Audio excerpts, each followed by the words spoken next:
समाजाला जिने दिली ज्ञानाची सावली, धन्य ती क्रांती ज्योती सावित्री माऊली. स्त्रियांच्या शिक्षणाची खरी सावित्री तूच कैवारी, तुझ्यामुळेच शिकते आहे आज प्रत्येक नारी. प्रथम शाळेची घंटा आहो तिनेच वाजवली, साऱ्या भारतामध्ये आहो कीर्ती तिनेच गाजवली.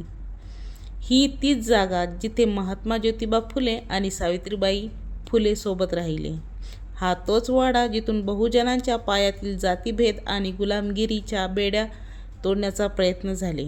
महात्मा फुले आणि सावित्रीबाई फुले ज्या ठिकाणी राहिले त्यांचा राहता वाडा हा पुण्यातील गंजपेठेमध्ये असून समताभूमी म्हणून सध्या हे ठिकाण ओळखले जाते.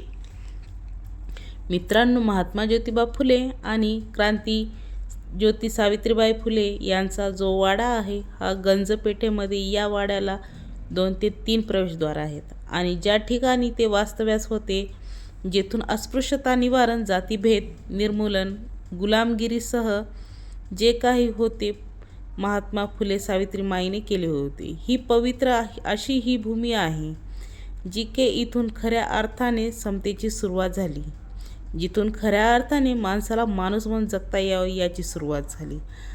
अशी क्रांतीची मशाल ज्या जागी पेटली होती ही तीच जागा आणि हा तोच वाडा, पुण्यातील फुलेवाडा.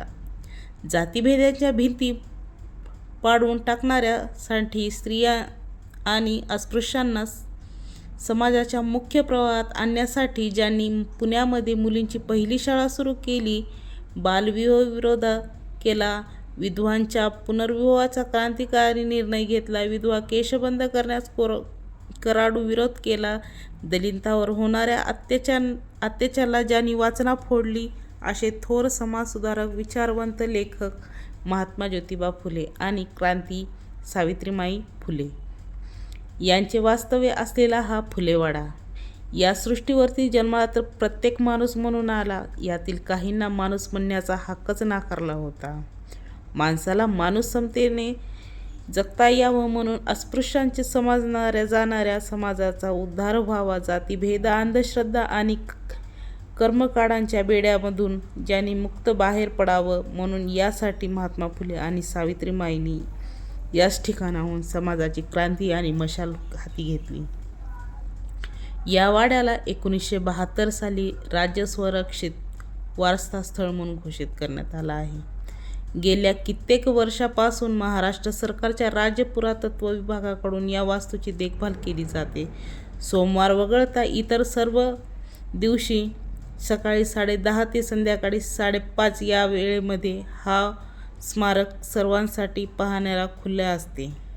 समाजातील काही वर्गाचं शूद्र, अस्पृश्य म्हणून हिणवले जात होते, त्यांना फक्त गुलामाचा दर्जा दिला होता. सार्वजनिक पाणवठ्यावर पाणी भरण्यासाठी मनाई होती.